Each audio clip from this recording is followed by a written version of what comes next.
മദ്യപിക്കുന്നതിനിടെ സുഹൃത്തിനെ വെട്ടി പരിക്കേൽപ്പിച്ച കേസിൽ ജയിലിൽ കിടന്ന ജാമ്യത്തിൽ പുറത്തുകടന്ന പ്രതി വീണ്ടും സമാനമായ വെട്ടുകേസിൽ അറസ്റ്റിൽ. ഊരകത്ത് യുവാവിനെ ഗുരുതരമായി വെട്ടി പരിക്കേൽപ്പിച്ച കേസിൽ പല്ലിശ്ശേരി അമ്പാടത്ത് വീട്ടിൽ 40 വയസ്സുള്ള രജീഷാണ് അറസ്റ്റിലായത്. സെപ്റ്റംബർ 8 വൈകിട്ട് പല്ലിശ്ശേരിയിൽ ആറാട്ടുപുഴ സ്വദേശി ഷൈജുവിനാണ് വെട്ടേറ്റത്. മദ്യപാനത്തിനിടെ ഇരുവരും വാക്കുതർക്കമുണ്ടായതിനെ തുടർന്നാണ് വെട്ട് നടന്നത്. തലയുടെ പുറകിൽ ആഴത്തിൽ മുറിവേറ്റ ഷൈജു ഗുരുതരാവസ്ഥയിൽ ചികിത്സയിലാണ്. ഒരു ചെവി അറ്റ നിലയിലാണ്. സംഭവത്തിനു ശേഷം രാത്രി കെട്ടിടത്തിന് മുകളിൽ ഒളിച്ചിരുന്ന് പുലർച്ചെ നാടുവിടാൻ ശ്രമിക്കുന്നതിനിടെ വെള്ളാങ്കല്ലൂരിൽ നിന്നാണ് പോലീസ് ഇയാളെ പിടികൂടിയത്. കൊലപാതക ശ്രമം ഉൾപ്പെടെ ഒട്ടേറെ കേസുകളിൽ പ്രതിയാണ്. കഴിഞ്ഞ വർഷം ഒക്ടോബറിൽ പല്ലിശ്ശേരിയിൽ സുഹൃത്തിനെ കൊലപ്പെടുത്താൻ ശ്രമിച്ച കേസിൽ ജയിലിലായിരുന്നു.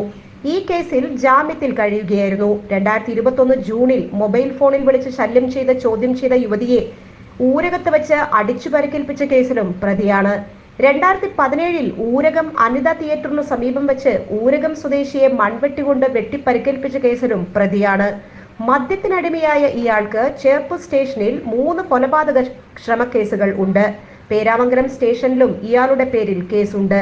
മദ്യപിച്ചാൽ കൂടെയുള്ളവരെ തന്നെ ആക്രമിക്കുന്ന സ്വഭാവക്കാരനാണ്. ഡിവൈഎസ്പി KG സുരേഷിന്റെ നേതൃത്വത്തിൽ Cherpu inspector KO Pradeep, SI മാരായ PV Shaji, Sajipal, Raphael, DYSP crime squad അംഗങ്ങളായ senior CPO ES Jeevan, CPO KS Umesh, Cindy Jio എന്നിവരാണ് അന്വേഷണ സംഘത്തിൽ ഉണ്ടായിരുന്നത്.